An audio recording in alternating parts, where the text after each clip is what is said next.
Good morning, student. I am Kavita Chaudhary from Sunita Global School. I will teach you Hindi in class 5th. तो बच्चों, जैसा कि आपको पता है कि हमने आपकी हिंदी की पाठ्य पुस्तक रिमझिम से चैप्टर नंबर 2 फसलों का त्योहार पढ़ा था।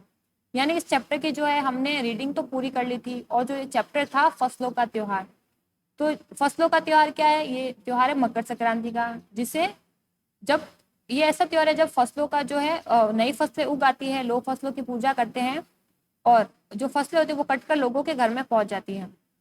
तो ये चैप्टर था फसलों का त्योहार, यानी ये मकर संक्रांति से जुड़ा एक त्योहार था, जिसे भारत के अलग अलग राज्यों में, अलग अलग प्रांतों में किस नाम से बुलाया जाता है।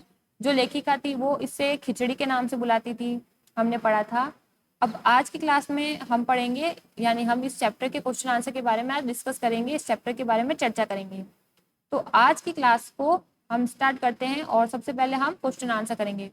तो आपको क्या करना है, सबसे पहले कक्षा कार्य लिखना है, उसके नीचे लिखना है आपको पाठ 2 फसलों का त्योहार। जैसा कि मैं आपको बता देती हूँ किस तरह से लिखेंगे हम। चैप्टर लिखें, सबसे पहले कक्षा कार्य लिखेंगे, कक्षा कार्य, उसके बाद हम लिखेंगे पाठ 2 फसलों का त्योहार, फसलों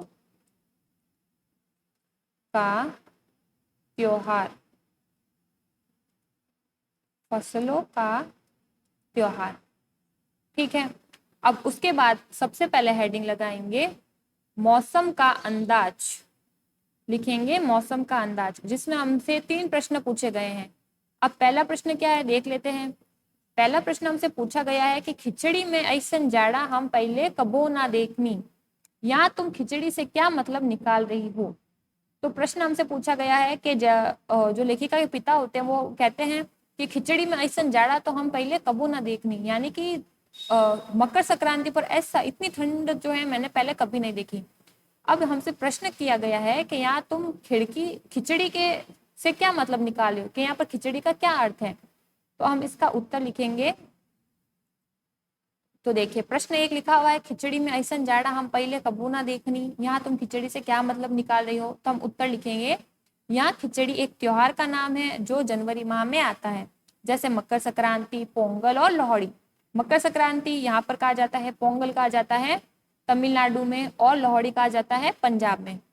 तो हम लिखेंगे यहाँ खिचड़ी एक त्योहार का नाम है जो जनवरी माह में आता है, जैसे मकर संक्रांति, पोंगल, लोहड़ी आदि।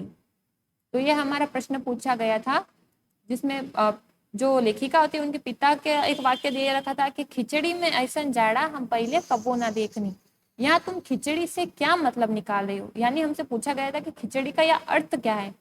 तो हमने पाठ में भी पढ़ा था और मैंने आपको बताया था कि यहाँ पर खिचड़ी एक त्योहार का नाम है जो जनवरी माह में आता है।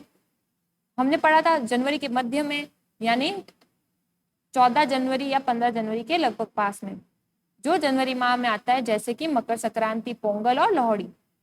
अब उसके बाद प्रश्न 2 है, क्या कभी ऐसा हो सकता है कि सूरज बिल्कुल ही ना निकले, अगर ऐसा हो तो प्रश्न हमसे पूछा गया है कि क्या कभी ऐसा हो सकता है कि सूरज जो है वो बिल्कुल ही निकले ही ना। तो अगर ऐसा हो जाए कि सूरज कभी ना निकले, तो हम क्या लिखेंगे इसका उत्तर। तो हम इसका उत्तर लिखेंगे अगर ऐसा हो तो अंधेरा, चारों ओर अंधेरा रहेगा, सूरज से मिलने वाली गर्मी और शक्ति नहीं मिलेगी, इससे खनिज तत्व भी नहीं मिलेंगे, पेड़ पौधे मुरझाने लगेंगे, जो पेड़ पौधे होंगे वो मुरझा जाएंगे। तो हमने इसका उत्तर लिखा कि अगर सूरज नहीं आया तो चारों तरफ अंधेरा रहेगा। जैसा कि आपको पता है रात को सूरज नहीं होता तो चारों ओर अंधेरा छा जाता है, और जब सुबह होती है हमें सूरज से जो गर्मी मिलती है, जो शक्ति मिलती है, वो हमें शक्ति नहीं मिलेगी। और इससे जो हमें खनिज तत्व भी मिलते हैं, सूरज जैसे विटामिन डी मिलता है, हमें सूरज की किरणों से हमें विटामिन डी मिलता है, जो हमारे हड्डियों के लिए बहुत ही ज्यादा जरूरी होता है। अगर सूरज नहीं आएगा तो हमें खनिज तत्व भी नहीं मिलेंगे और पेड़ पौधे मुरझाने लगेंगे। पेड़ पौधे क्यों मुरझाने लगेंगे? क्योंकि जो पेड़ पौधे होते हैं वो सूर्य की किरणों से अपना भोजन बनाते हैं, इसलिए जो जो पेड़ पौधे होते हैं जब उनको सनलाइट मिलती है तो वो फोटोसिंथेसिस से अपना जो है अपना खाना बनाते हैं। अगर खाना ही नहीं मिलेगा पेड़ पौधों को तो वो तो मुरझाने ही लगेंगे। तो हमने उत्तर लिखा कि अगर ऐसा हो, प्रश्न हमसे पूछा गया था कि क्या कभी ऐसा हो सकता है कि सूरज बिल्कुल ही ना निकले? अगर ऐसा हो तो हमने उत्तर लिखा, अगर ऐसा हो तो चारों ओर अंधेरा रहेगा, सूरज से मिलने वाली गर्मी और शक्ति नहीं मिलेगी, इससे खनिज तत्व भी नहीं मिलेंगे और पेड़ पौधे मुरझाने लगेंगे। अब प्रश्न 3 देखिए। प्रश्न 3 है, बाहर देखने से समय का अंदाज क्यों नहीं हो पा रहा था? तो बुक में से प्रश्न को देखते हैं। बाहर देखने से समय का अंदाजा, आप लिखेंगे समय का अंदाजा। ये जो प्रश्न है मैं ये बता रही हूँ आपको, बाहर देखने से समय का अंदाजा क्यों नहीं हो पा रहा था? जिनके पास घड़ी नहीं होती वे समय का अनुमान किस तरह से लगाते हैं?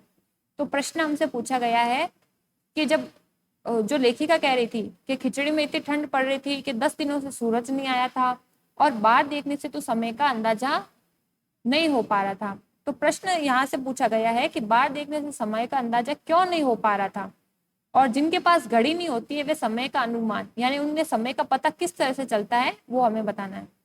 तो हम उत्तर लिखेंगे, चारों तरफ कोहरा होने के कारण। कोहरा यानी धुंध, कोहरे का अर्थ होता है धुंध।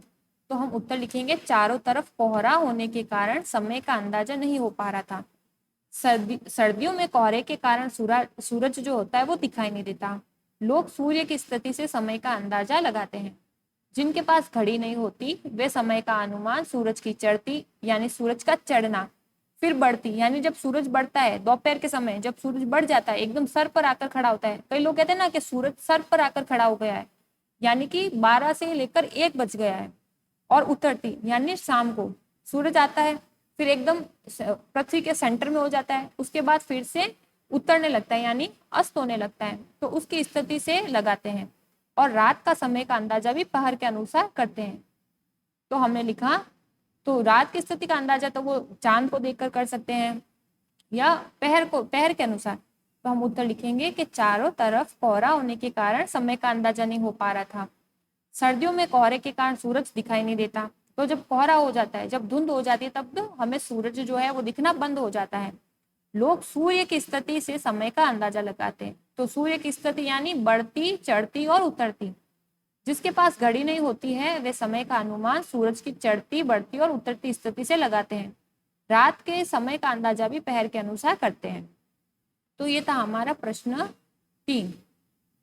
अब देखिए बच्चों, एक बार फिर से इस प्रश्नों को देखते हैं। मौसम का अंदाज। सबसे पहला प्रश्न था कि खिचड़ी में ऐसन जाड़ा हम पहले कबो ना देखी। इस प्रश्नों को आप लिखेंगे अपनी कॉपी में। फिर नीचे लिखेंगे कि यहाँ तुम खिचड़ी में से क्या मतलब निकाल रही हो। तो आपको पता होगा कि जो प्रश्न होते हैं हमेशा ब्लैक पेन से लिखे जाते हैं और उनका उत्तर ब्लू पेन से लिखा जाता है। तो प्रश्न को लिखेंगे ब्लैक पेन से और उसके नीचे उत्तर लिखेंगे ब्लू पेन से। उत्तर हमने पढ़ा था कि यहाँ खिचड़ी का त्योहार का नाम, यहाँ खिचड़ी एक त्योहार का नाम है। तो देखिए खिचड़ी के पास जो है क्या किया गया है, कॉमा लगाया गया है, यानी एक तरह से खिचड़ी को हाईलाइट किया गया है। तो हम लिखेंगे यह खिचड़ी एक त्योहार का नाम है जो जनवरी माह में आता है, जैसे मकर संक्रांति, पोंगल, लोहड़ी आदि। अब उसके बाद अगला प्रश्न देखिए, क्या कभी ऐसा हो सकता है कि सूरज कभी ही ना निकले? अगर ऐसा हो तो हमने उत्तर लिखा कि अगर ऐसा हो तो चारों ओर अंधेरा रहेगा, सूरज से मिलने वाली गर्मी और शक्ति नहीं मिलेगी, इससे खनिज तत्व भी नहीं मिलेंगे और पेड़ पौधे जो है मुरझाने लगेंगे। उसके बाद प्रश्न 3 हमसे पूछा गया था, बाहर देखने से समय का अंदाजा, यहाँ पर अंदाजा है, यहाँ पर हम अंदाजा लिखेंगे। तो यहाँ पर जो आंसर होगा वो लिखेंगे अंदाजा, यह अंदाज नहीं आएगा, अंदाजा। बाहर देखने से समय का अंदाजा क्यों नहीं हो पा रहा था? जिनके पास घड़ी नहीं होती वे समय का अनुमान किस तरह से लगाते हैं? तो इसका उत्तर हम लिखेंगे, चारों तरफ कोहरा होने के कारण समय का अंदाजा नहीं हो पा रहा था। सर्दियों में कोहरे के कारण सूरज दिखाई नहीं देता है, लोग सूर्य की स्थिति के समय का अनुमान लगाते हैं। जिनके पास घड़ी नहीं होती वे समय का अनुमान सूरज की चढ़ती, बढ़ती, उतरती स्थिति से लगाते हैं। रात के समय का अंदाजा भी वे पैर के अनुसार करते हैं। तो ये प्रश्न 3 हमने देख लेते हैं। अब देखिए बच्चों, अगला प्रश्न देखते हैं फिर से। प्रश्न 3 तक हमने देख लेते हैं। अब अगला है तुम्हारी जुबान। जो शीर्षक है उसका नाम क्या है? तुम्हारी जुबान। तो ये देखिए ये शीर्षक है, ये शीर्षक है तुम्हारी जुबान। लिखेंगे उसमें प्रश्न का हमसे पूछा है कि आज ई लोग के उठे के नहीं का। अब हमें और ख वाक्य हमें दे रखा है कि जा भाग के देख केरा के पत्ता आइल की ना। तो प्रश्न हमसे पूछा गया है कि इन वाक्यों को अपने घर की भाषा में लिखो। तो सबसे पहले तो हम इस प्रश्न को कैसे करेंगे, देखें। प्रश्न का था कि आज ये लोग उठे कि नहीं का, तो इसका आंसर हम लिखेंगे कि आज इन लोगों को उठना नहीं है क्या। जैसे कि लेखिका की दादी बोल रही थी तो वो बिहारी भाषा में बोल रही थी, तो अब हिंदी में अब हम इसे किस तरह से लिखेंगे, तो हम लिखेंगे कि अब इन लोगों को उठना नहीं है क्या। तो हम लिखेंगे आज इन लोगों को उठना नहीं है क्या। फिर ख है कि जा भाग के देख केरा के पत्ता आइल की ना। तो इसका तो मैंने आपको बताया था, तो इसका ख का उत्तर हम लिखेंगे कि जल्दी जाकर देखो कि केले के पत्ते आए या नहीं। आइल की ना यानी आइल का मतलब आए और ना का मतलब नहीं। अब प्रश्न है नीचे कि इन वाक्यों को अपने घर की भाषा में लिखो। तो अगर आप चाहो तो अपने घर की भाषा में आप किस तरह से, आप घर में कौन सी भाषा यूज करते हो, उस वाक्य में आप इस वाक्य को लिख सकते हो। जैसे आज इन लोगों को उठना है नहीं है क्या, और जल्दी जाकर देखो कि केले के पत्ते आए या नहीं। तो देखिए बच्चों, आज की क्लास में हमने 4 क्वेश्चन आंसर देखे हैं। एक बार फिर से मैं आपको क्वेश्चन आंसर दिखा देती हूँ कि हमने कौन कौन से क्वेश्चन आंसर देखे हैं। तो देखिए, सबसे पहले हमने देखा था क्वेश्चन नंबर 1, जिसका शीर्षक क्या था, शीर्षक हमको दे रखा था,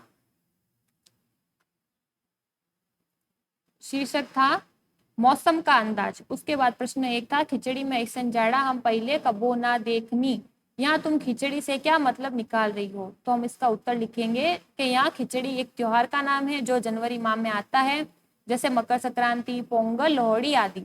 उसके बाद प्रश्न 2 है क्या कभी ऐसा हो सकता है कि सूरज बिल्कुल ही ना निकले, अगर ऐसा हो तो हमने इसका उत्तर लिखा कि अगर ऐसा हो तो चारों ओर अंधेरा रहेगा और सूरज से मिलने वाली गर्मी और शक्ति भी हमको नहीं मिलेगी।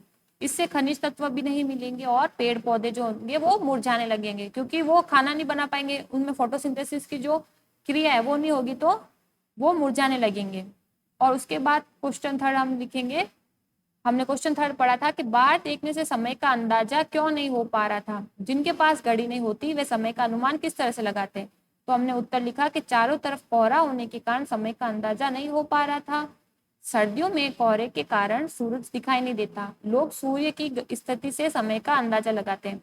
जिनके पास घड़ी नहीं होती है वे समय का अनुमान सूरज की चढ़ती यानी जब सूरज चढ़ जाता है, बढ़ती यानी जब पृथ्वी के सेंटर में जो है सूरज आ जाता है उसको हम बढ़ती बोलते हैं, और उतरती यानी जब सूर्य ढलने लगता है, अस्त होने लगता है। तो चढ़ती, बढ़ती और उतरती स्थिति से लगाते हैं, और रात के समय का अंदाजा भी पहर के अनुसार करते हैं। फिर हमने प्रश्न देखा था अगला, जिसका शीर्षक हमने लिखा था तुम्हारी जुबान, जिसमें क और ख ये 2 वाक्य थे जिसे हमें अपनी हिंदी भाषा में लिखना था।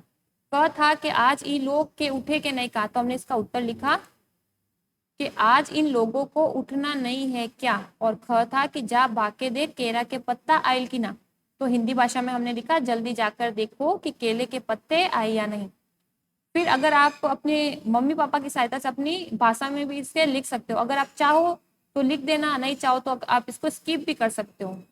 ठीक है, आप इसको स्किप भी कर सकते हो, नहीं तो सिर्फ आपको सिर्फ 2 ही लिखना है।